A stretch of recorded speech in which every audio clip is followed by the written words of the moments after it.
A leader with strong emotional intelligence is dealing with far fewer conflicts than a leader without that. Welcome to The Focused View, the podcast for eye care professionals across Australia. Brought to you by Opticare. In each episode, we bring together leading eye care, optical and business professionals to share valuable insights, practical tips, and the latest trends shaping the optical business landscape. I'm your host, Michael Nasser, and together we'll explore innovative strategies for practice growth, patient care, and business success in the eye care industry. Whether you're starting your career, managing a practice, or just looking to stay ahead of the field, The Focused View is your source for inspiration and knowledge. Bethany, welcome to the show. Thank you so much. I'm excited to be here. Yeah, we're very excited to have you as well. Can you start by telling us a bit about you and I guess how you've ended up doing what you're doing today? Yeah, I am an optometrist, finished optometry school, met my husband in school. We opened a practice together in New Jersey in the US in 2001, grew that, and now are part owners of two practices that are growing and doing well. But about 15 years ago, I started practice management consulting. And over the time that I was consulting, really started to realize that the practice owners that were doing the best were the ones who were focused on their leadership skills. And so in the past year, I've really keyed in on that, becoming a certified executive coach and emotional intelligence practitioner, and working with leaders to help them become better leaders, build stronger teams. You know, you're obviously an optometrist, and so you understand the business of optometry better than most. And on top of that, there's obviously that business component to your thinking, and that's led you to this path of being a consultant and then tying that in with emotional intelligence, which is effectively what we're talking about today and its role in leadership. I think there are some really cool ingredients there that have come together to be quite unique and quite diverse. And I know in the conversations we've had today, and I think it's a topic area that I'm really excited about. If we start to get into the nuts and bolts of emotional intelligence with reference to leadership and with reference to optometry and optometry business too, I think that's really what we're honing in on today. Can you start by defining what emotional intelligence is? Sure. So emotional intelligence, and sometimes you'll hear this called EI or EQ, all the same thing, is really the ability to understand and to manage your own emotions, and also to recognize the emotions in others and be able to respond appropriately. And in light of that, why do you think it's so critical for leaders? I think it's really the ingredient that separates the most successful leaders from the leaders who are frustrated by having to lead and manage. So ultimately, leaders, or within the optometric context, optometry practice owners, are responsible for the performance of their office. And they're also responsible for creating and building the culture in the office, which is how it feels for people to go to work. So they've got a big responsibility on their shoulders. And to get there, they can't do it all themselves. They're relying on a team.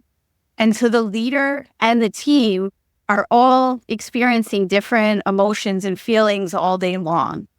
And we know that the way people feel is going to influence the decisions they make, the way that they behave, whether they're being productive, working towards the goals of the organization or against it, and ultimately how they perform.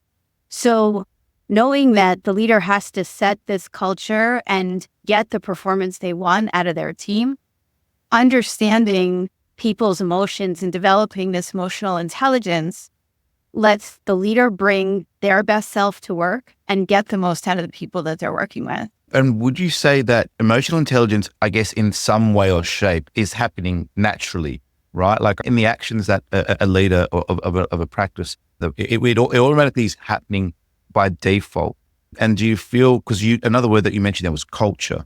And do you feel that with your experience, what you've seen, is it something that do you see happen naturally without much thought, or are you seeing people become more aware of this type of thought process and this type of category? I think both, to be fair. So whether you're aware or not, whether you like it or not, as a leader, or even as a member of a team, emotional intelligence is happening all day long in every interaction you have with someone else, even an interaction that you have with your patients. Understanding how a patient feels when they're coming in. Are they scared? Are they angry? Are they looking for a fight? Are they, anxious about something that has nothing to do with your office? Being able to read and understand that emotion lets you modify how you're taking care of them to get the best results from them too, right? To get them to agree to a treatment plan, to understand what you're recommending, to follow up, know they need to go to a specialist, whatever the things are. So this is something that optometrists are dealing with all day long, whether they like it or not. The decision to accept and embrace that this is something that you can get better at is a conscious one. I've met Yeah. leaders who feel they're bad at this. They say, I have the emotional intelligence of a rock. Rocks are pretty good listeners. I'm just saying, no. But, they just assume that some people are naturally good and naturally bad. And I think that's true. Some people just seem to have that intuition, but everybody can learn where their own strengths or weaknesses are and use those to get even stronger. Yeah, I think one of the key words that you said there was the knowledge of it, basically, or the understanding of it. It is happening. It's that recognition of it as a concept, and then how you choose to work with it. Because once you become conscious, it then allows you to perhaps be strategic. May not be the right word, but it might allow you to notify or see areas that you can improve on, or why things perhaps may be the way that they are. I think that's a really important point. What do you see as the relationship between emotional intelligence and empathy, or being empathetic? Because that's a lot of what I'm hearing to this point. It's, as you mentioned, understanding, your customers and your staff, are they closely aligned? Yeah, I think empathy is one of the core pieces of emotional intelligence, is the ability to understand what others are feeling, and then the ability to change your style to match what might be most effective to them. So I don't think that empathy encompasses all of emotional intelligence. There's other pieces to it, like understanding your own feelings and how those affect how you're communicating with your team, being able to combine the emotions with the facts and figures to make decisions, being able to manage your own emotions. You can be aware that they're there, and then you have to choose to do something about them. Being able to act to influence others, all of those things go into emotional intelligence, but empathy is certainly a big one. Yeah, it's just something that comes to mind, which is why I brought it up at that point. I guess if we're looking at AI, as you've referred to emotional intelligence or AI, how have you seen it change a leader's approach to, say, conflict resolution or moments of difficulty?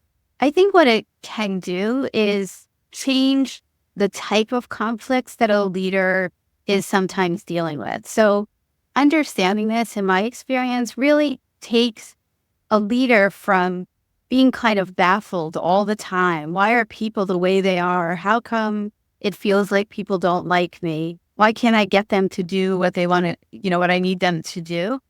To putting them more in control of this and saying, okay, what do I need to do to get these results from my team? So, like you gave the example of conflict resolution, I think a leader with strong emotional intelligence is dealing with far fewer conflicts than a leader without that, because somebody who's attuned to the way that others are feeling is going to pick up a conflict situation when it's tiny. So they just feel like something's off. They have the wherewithal to recognize it and the skills to say, what's going on today?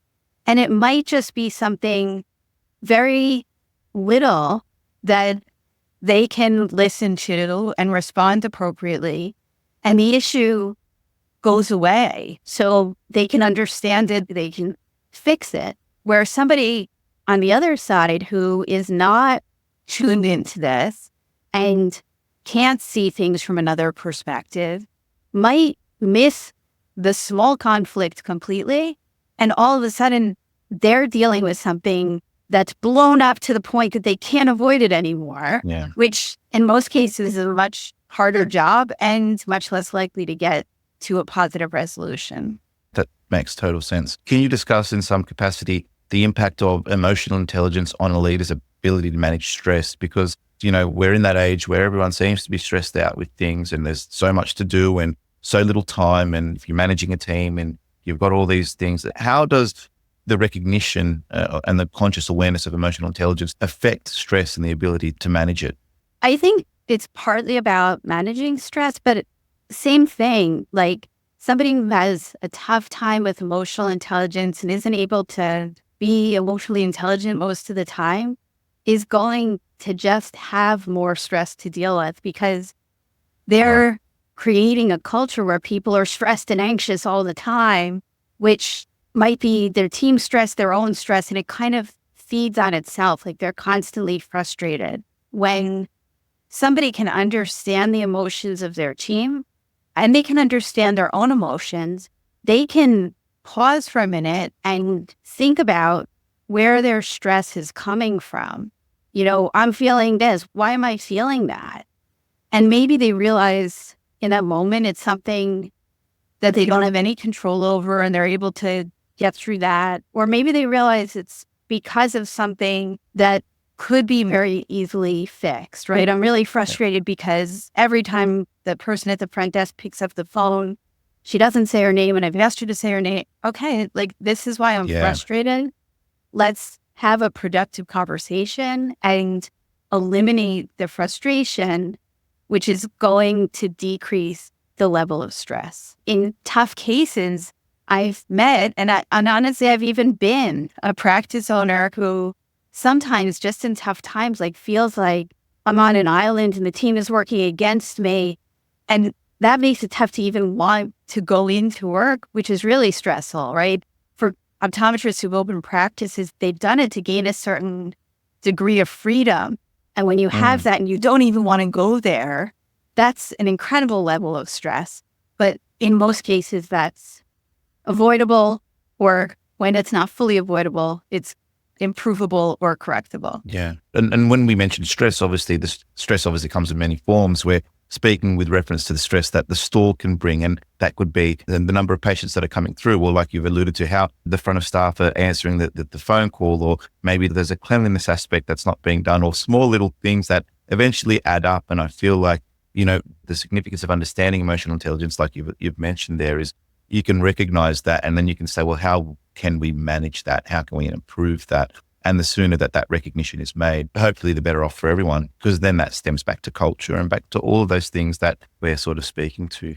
We touched on it briefly, but I did want to come back to it. The key components of emotional intelligence. I mentioned empathy earlier on, and we spoke about a few other things, but I guess if you were to try and summarize it as best as possible, what do you see as the main components of emotional intelligence? How are they formed, and how has this category evolved, basically?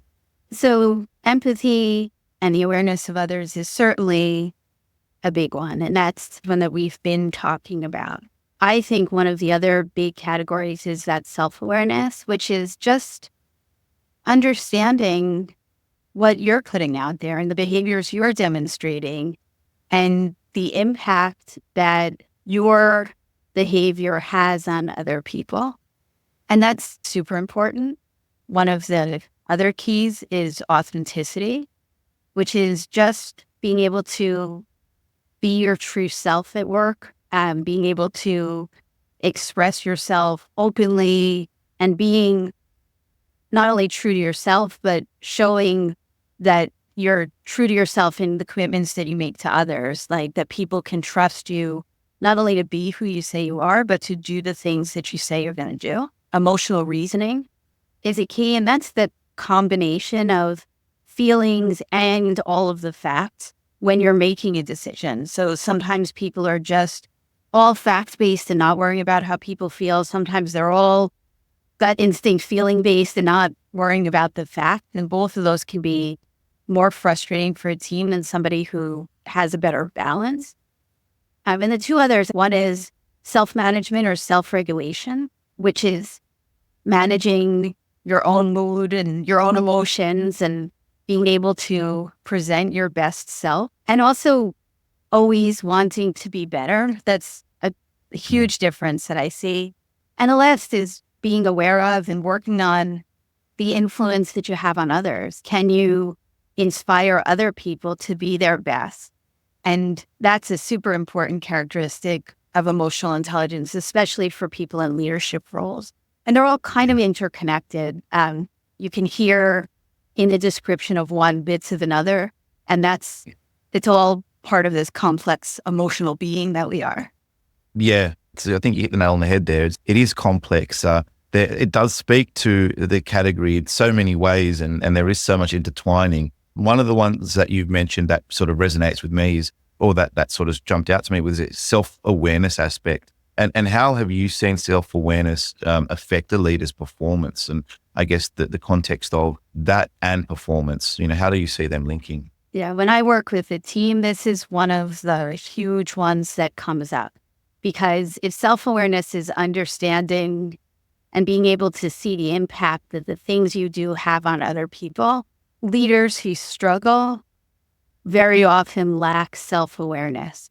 And when they can't see the impact that their actions have on somebody else, they just keep doing the same thing over and over and over with the same negative response from the team, and they don't even realize it's happening. So an example like where I see this is a leader I worked with who was really frustrated by his team meetings to the point that he stopped having them. And there was something he wanted to do. And I said, okay, you need to have a meeting. And he said, I'm not having meetings. Meetings are stupid. I sit there, I ask for ideas, and they all just look at me blankly and nobody says anything.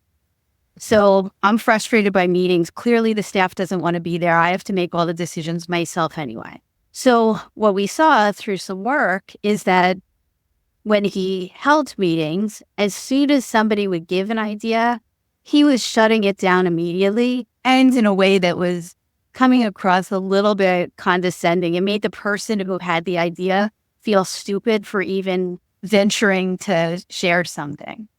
So somebody feels that once, they're not going to say anything the next time. They're like, okay, I guess that's what happens when I share an idea. So I'm just not going to share it. And now the leader is struggling because he feels alone, like the team doesn't care. They're not willing to help. He's figuring out every bit of the business. They're angry about it because he's not taking any of their needs into consideration because they're not speaking up. And it creates this cycle of low performance because the leader initially wasn't able to see how his response to the ideas or suggestions was creating a really negative experience for the person who gave them to the point they never wanted to give one again.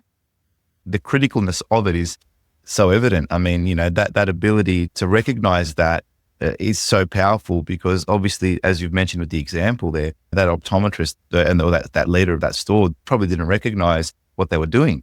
And there was a problem evolving as a result of those actions that he wasn't conscious of. And it was just leading him down a spiral. And I'm assuming, not knowing how it ended up, but once he was able to recognize that and be self-aware as to how he was conducting himself in that environment, it would have led to, I imagine, a small change. It might have been a bit bigger for him, perhaps. Some positivity would come back from that relatively quickly. Yeah. And, in this case, he was blaming his staff. They don't come up with any ideas. And then the staff would leave and there would be new staff. And lo and behold, they didn't come up with any ideas either. And then, it just kept perpetuating itself. So becoming aware of it and then figuring out strategies. How do I respond differently in a meeting? And learning to run an effective brainstorming session. All of a sudden, the team is participating. It took a little while, but it's like, wait a minute, maybe it wasn't them all along, which it wasn't. Yeah. And now, all of a sudden, the current team is doing much better. Yeah, and it just speaks to the power of what this has the potential to do when you are leading a team, when you are in those positions of influence and how that resonates with everyone. When you look at emotional intelligence, half of that term is emotional and the emotion. Can you explain the importance of self-regulation in maintaining team morale, especially when it comes to the emotional aspect? And I guess when we speak about self-regulation, it's probably more in the context of sometimes we can get frustrated about things and then we become emotional. And you hear it often, people will be like, they're very emotional or do you feel like self-regulation is important in that regard. And I guess in the context of emotional intelligence, how that helps with team morale. Yeah, super important. And these are all super important. So I'm going to say that about all of them. Yeah. But the idea of self-regulation, you can think about this in the context of a patient, because patients, maybe they're not like this in Australia, but in the US, patients can be frustrating. They come in late. They don't understand anything about what they're doing. They're concerned about the pricing. Sometimes they're not treating your staff well. They're not treating you well. They're not treating your family well. And you're super frustrated with them. And if you had a staff member who met them back with that same frustration, you would be absolutely horrified, right? Somebody comes in late and then the staff member says, well, if you're late like this, we're going to rush your exam. You would be horrified, right? So we're expecting a level of emotional self-regulation from our teams. And then we have to be able as leaders to show that ourselves. Where I see that one come up a lot is when leaders are concerned about the state of their business. Maybe they're frustrated at a situation with a staff member, maybe like the business isn't doing well and they're concerned about the finances. Am I going to be able to pay my bills? Or a manager's concerned that they're not performing. They're concerned about their own job. They're feeling a little bit frantic, like things are feeling kind of out of control. And so without recognizing it, sometimes they start to respond by trying to control everything. So they're panicked and frantic and it's coming across and they're all in somebody's business, over controlling and micromanaging, and the team doesn't understand where that's coming from. So they start to kind of rebel against it, which makes the leader even more frustrated. And it's a miserable day where they can learn to regulate that panic or that frustration, just like we learn to regulate it with patients. So they can do it and be able to express concern appropriately or express frustration appropriately. Not that they have to pretend they don't feel it, because that comes across too in tone and in body movement, body language, nonverbal communication. But to really say, okay, this patient maybe is fighting something I know nothing about. I'm going to just give them all the grace in the world. Let me make this the best part of their day. And learning to do the same for the staff yields super high performance results. Yeah, makes sense. Something that you mentioned was communication and nonverbal communication. How do you see them linking with emotional intelligence? And can you speak to that a little bit? Yeah, I think the thing that a lot of people sometimes don't realize is that your nonverbal communication very often betrays your true emotional state. So sometimes people learning about this for the first time try to, quote, be better by saying words they don't mean. So if they're terrified because the business is doing well, they feel like, okay, I know I can't show that emotion, so I better say something like, oh, guys, don't even worry. The business is great. And people can see right through that. They hear it in the tone of voice. They see the facial expressions. It's not about being someone else. It's about being able to express yourself, what you're really feeling, in a healthy way. A leader can say, I'm scared, I'm anxious, I'm frustrated. They're allowed to be all of those things. What they can't or shouldn't say is, oh my God, guys, I don't know what we're going to do. If we can't do this, I'm not going to meet payroll. We're going to go down, because that just incites panic. So how can they learn to say, okay, we've had a rough couple of weeks and we really need a turnaround.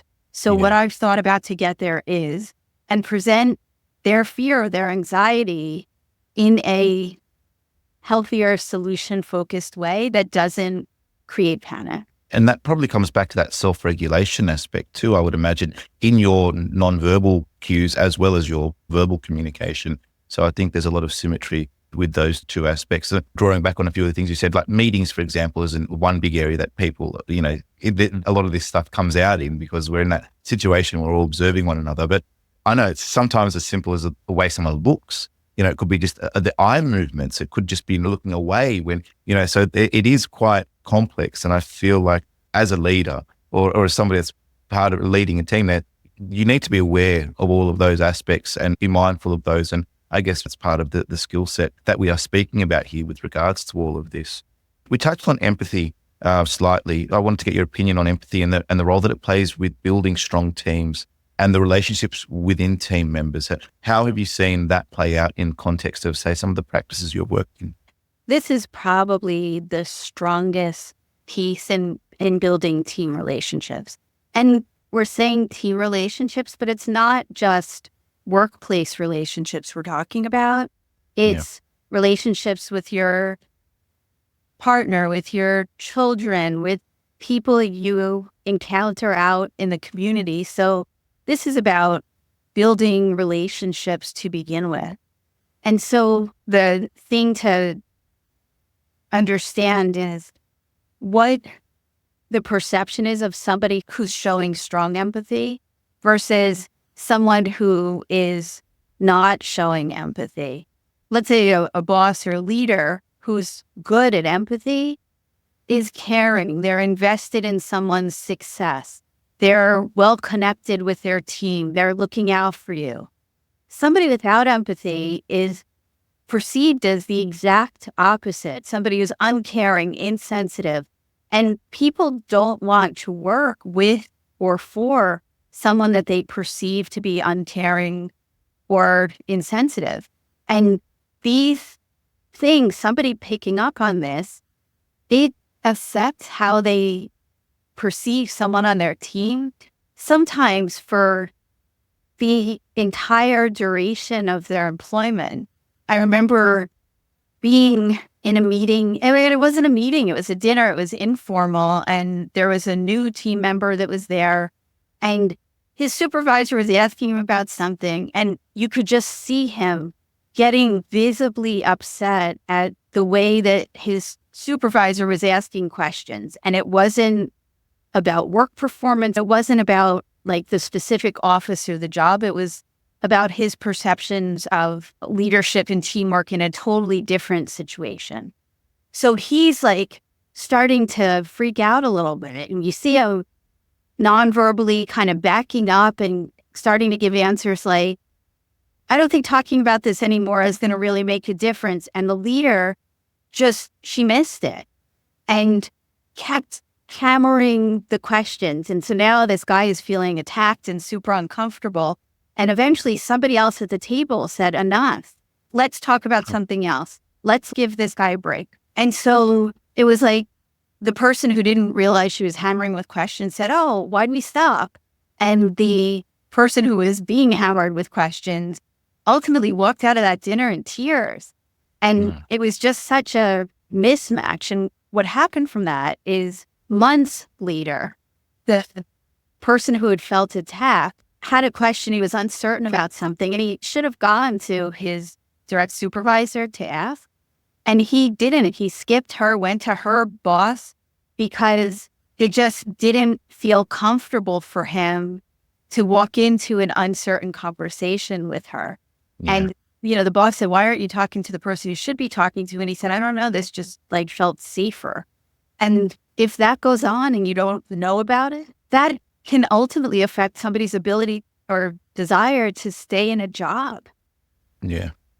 And I think a lot of what you're speaking to as well, in and amongst the listeners that are listening to this, I'm sure there have been situations in the workplace where some of the things that we've spoken about with regards to, that story or the other ones, they're probably like, oh, I know about a situation like that, or I felt something similar, or I know what you're speaking about there and it makes total sense. And as I touched on at the beginning, I feel like this is something that happens obviously naturally. The conscious awareness of it then enables you to sort of say, well, now I can understand why. Now I'm starting to see this picture. And that's what makes the topic, I believe, so powerful, because you can identify with these things and people will, because they're invariably happening in one way or another. It's just, are you conscious of it or are you not? And what we're kind of, getting at is the more conscious you are of it, for the better that you can be. In light of that, when it comes to managers and leaders, for enhancing in their emotional intelligence, what are some methods that they can adopt to develop their emotional intelligence in that regard? There's so much out there. I mean, if you Google emotional intelligence, there are Yeah. books and websites and podcasts all specifically about this. So sometimes just reading and listening to these as part of your own development is a start. It's something that as people hear about, some people can see these things in themselves right away. Some people Yeah. don't see it in themselves, so they start to recognize it in other people.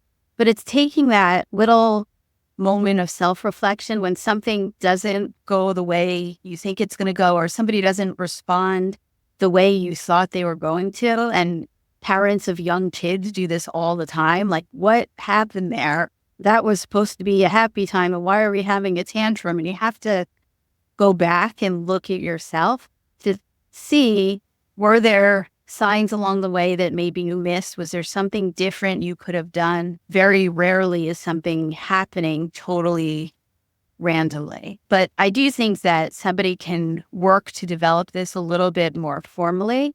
And as you know, I've found great value in an assessment that asks not only the leader for feedback about themselves, because although that's important, very often people who don't have real great emotional intelligence can't accurately know how they're being perceived by others. So an assessment that's asking people around the leader to give specific feedback on how they see different emotionally intelligent behaviors demonstrated can give the leader a ton of information about how they're coming across to others, because they can think that they're incredibly empathetic. Yeah. But if their team doesn't see that, it doesn't really matter what they think about themselves. It is still a problem. Yeah, and you've touched on something that we'll be speaking about at a later time. But a key thing that I wanted to draw on at this point was the difference that you've just mentioned there is what you potentially think that you have or are, and what your team actually see you as can be sometimes two very separate things. And I think there's a lot of value in understanding that. When we talk about the assessment, and I know the assessment and I've actually undertaken it with regards to what it's like, I see exactly where that comes from and how that can actually help. Are there specific challenges leaders face while working to enhance their emotional intelligence that you've seen? Does it sometimes do anything detrimental? Can it be counterproductive, or what are some of those challenges that you see? I don't think it's counterproductive ever, but one challenge that I see is that some leaders, and these are usually the ones who need to do the work the most, struggle to understand why working on this is important.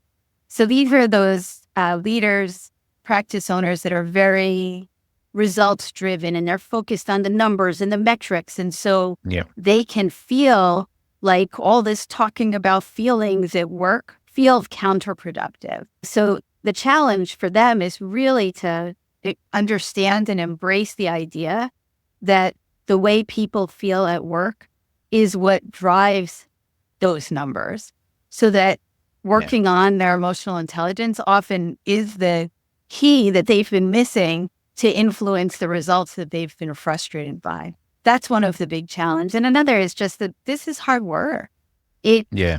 requires a level of vulnerability. And you shared that you did the assessment. And I know when you did it, the period of time between when you send this out and when you're waiting for it to come back is tense. Like, it's not what people are used to, especially people who are company owners. They're not used to having people question them or share their thoughts about them most of the time. And so they have to be ready for that level of vulnerability. Yeah, and I think it's an important distinction to make at this point. In our industry, I mean, and I'm sure it's the same over there with regards to how it works. We've got corporate and we've got independents.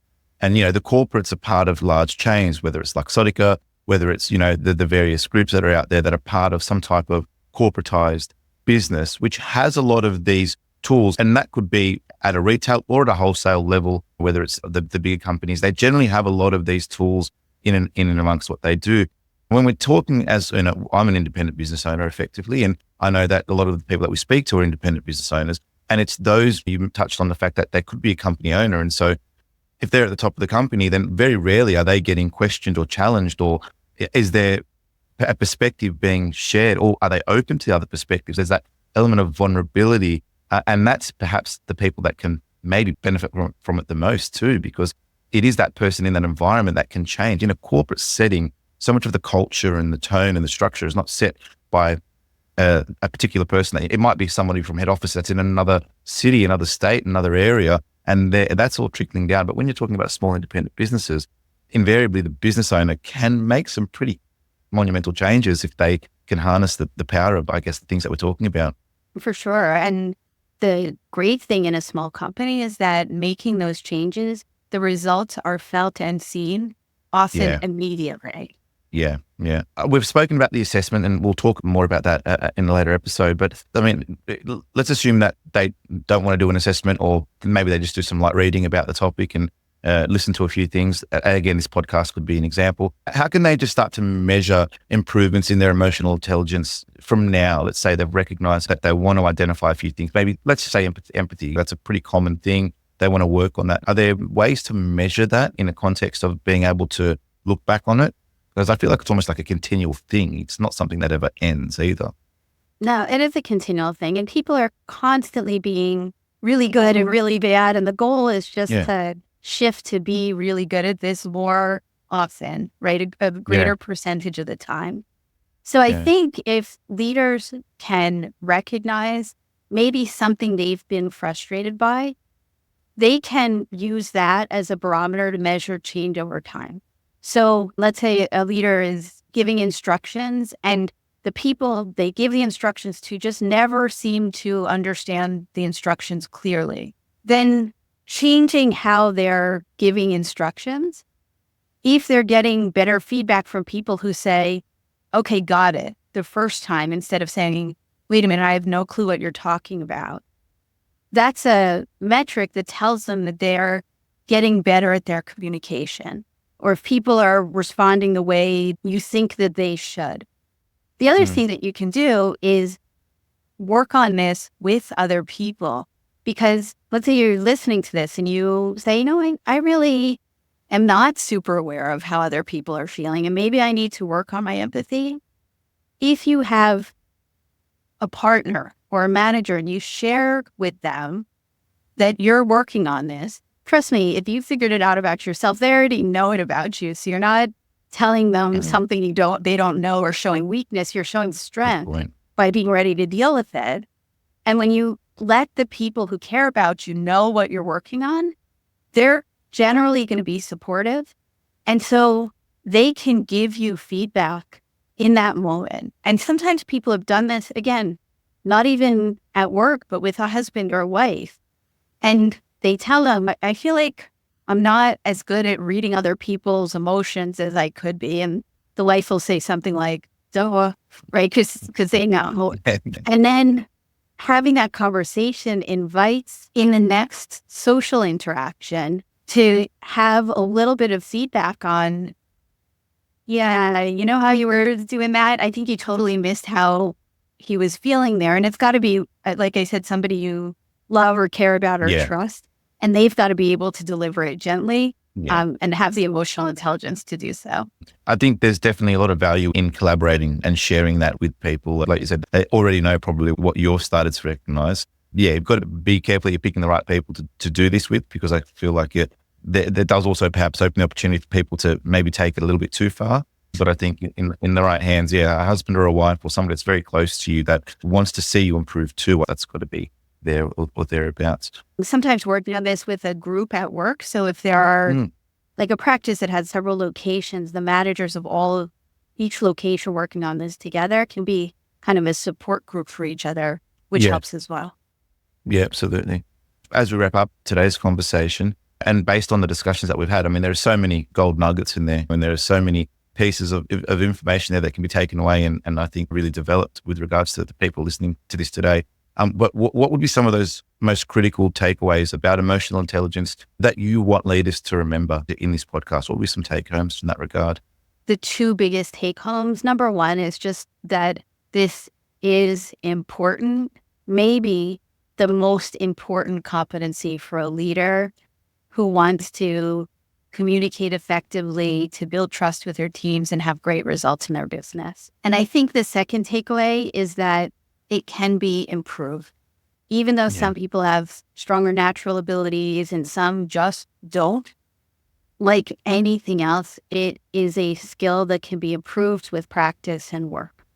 Awesome. Can you give us a bit of a sneak peek into how some of these emotional intelligence principles will be applied in our next episode? A bit of a scenario with regards to the assessment that I undertook, just so the listeners can start to think about what that may be and some of those principles that we're working on. Sure. The idea that this can be improved if you're willing to do the work. Next time, I think we're really talking about what doing the work looks like. So how can a leader see their specific strengths and how can they see their specific weaknesses? And then once they have that information, what can they do about it? So coming up next. Yeah, love it. Well, thank you so much for your time, Bethany. I really enjoyed this topic. It's probably something I could talk about hours for because I feel like there's so much information that we can really expand on and get benefit out of. So thank you so much for your time. Thank you. I appreciate you.